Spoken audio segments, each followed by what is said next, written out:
Hi Mark, I'm Eva, and my Chinese name is Huang Yiqing. My school number is 49, and I'm a freshman at NCUE. John McWhorter, Texting is killing language. JK. We always hear that texting is a scourge. The idea is that texting spells the decline and fall of any kind of serious literacy, or at least writing ability. Among young people in the United States and now the whole world today, the fact of the matter is that it just isn't true. And it's easy to think that it is true. But in order to see it in another way, in order to see that actually texting is a miraculous thing, but just energetic, but a miraculous thing, a kind of emergent complexity that we are seeing happening right now. We have to pull the camera back for a bit and look at what language really is. In which case, one thing that we see is that texting is not writing at all. What do I mean by that? Basically, if we think about language has existed for perhaps 150,000 years, at least 80,000 years. And what it arose as is speech. People talked. That's what we are probably genetically specified for. That's how we use language most. Writing is something that came along much later. And as we saw in the last talk, there's a little bit of controversy as to exactly when that happened, but according to traditional estimates, if humanity had existed for 24 hours, then writing only came along at about 11:07 p.m. That's how much of a laterally thing writing is. So first there's speech, and then writing comes along as a kind of artifice. Now don't get me wrong, writing has certain advantages. When you write, because it's a conscious process, because you can look backwards, you can do things with language that are much less that likely if you are just talking.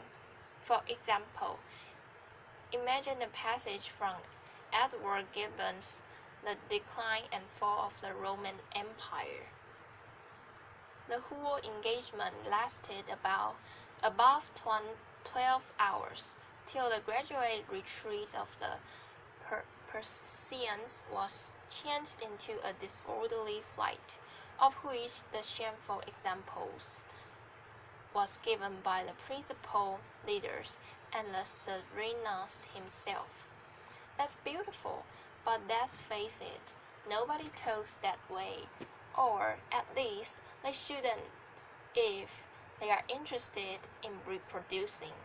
That laughter is not the way any human being speaks casually. Casual speech is something quite different. Linguists have actually shown that when we are speaking casually in an unmonitored way, we tend to speak in word packets of maybe 7 to 10 words. You'll notice this if you ever have occasion to record yourself or the group of people talking. That's what speech is like. Speech is much looser. It's much more telegraphic.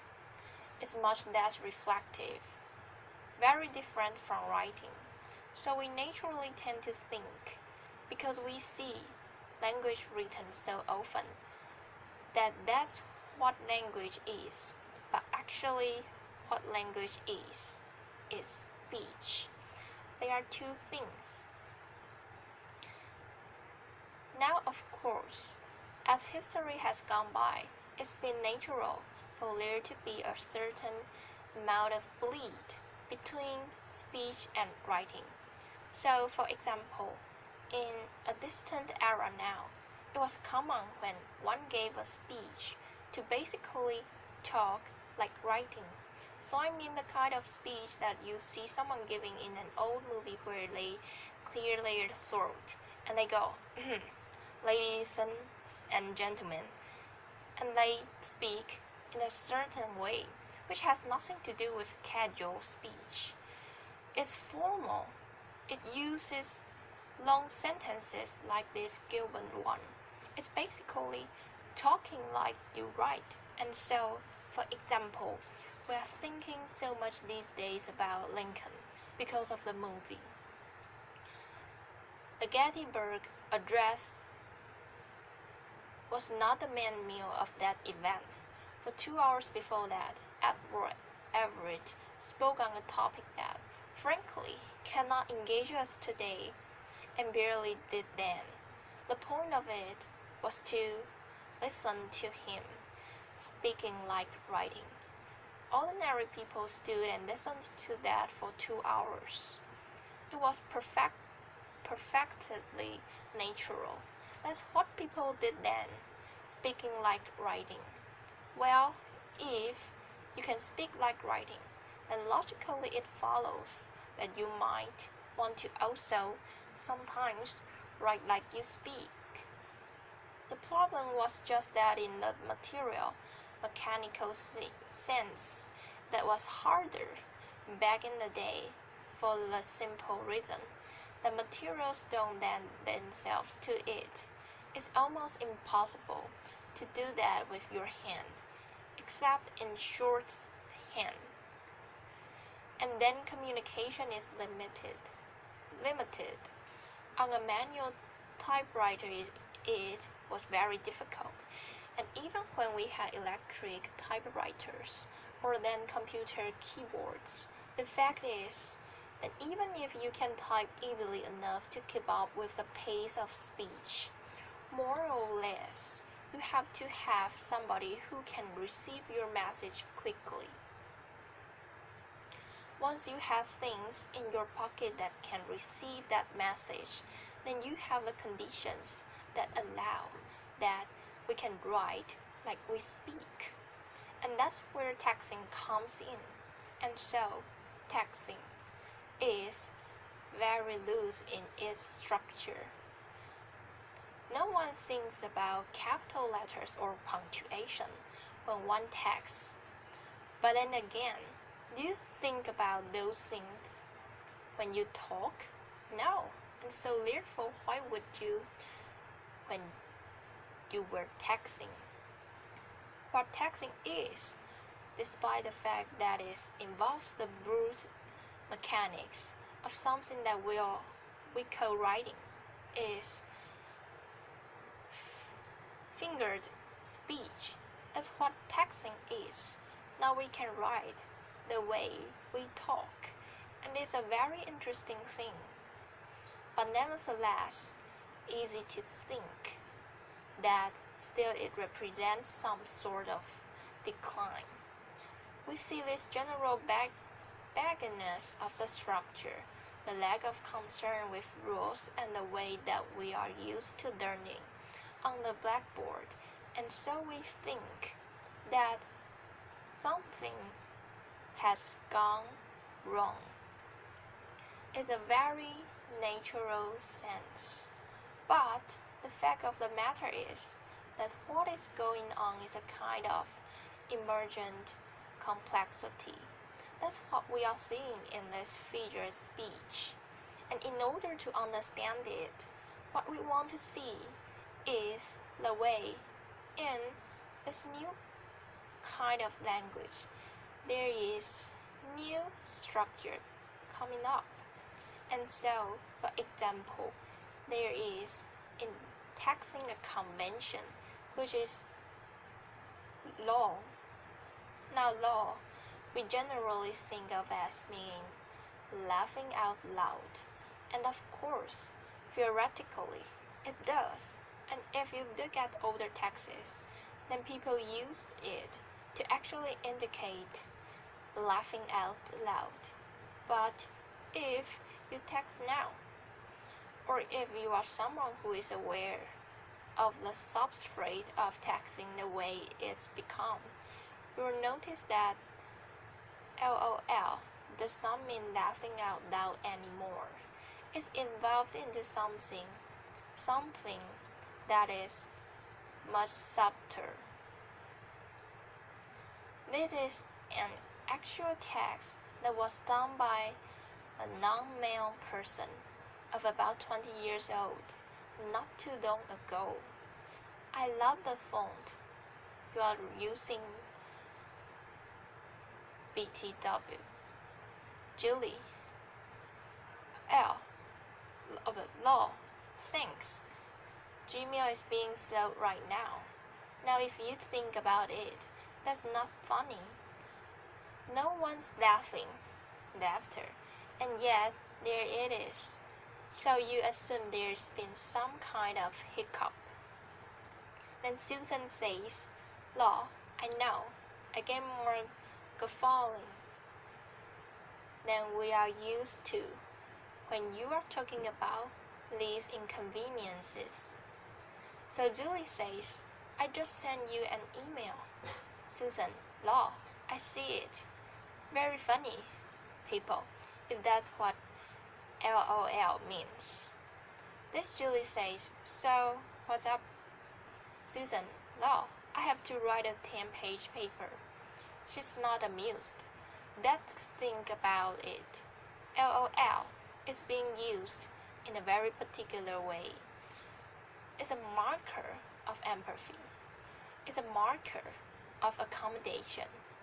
We linguists call things like that pragmatic particles, and spoken language that's used by real people has them. If you happen to speak Japanese, think about that little word ni that you use at the end of a lot of sentences. If you listen to the way black youth today speak, think about the use of the word yo. Whole dissertations could be written about it, and probably are being written about it. A pragmatic particle, that's what LOL has gradually become. It's a way of using the language between actual people. Another example is slash. Now we can use slash in the way that we are used to, along the lines of we are going to have a party slash networking section. It's a kind of like what we are at.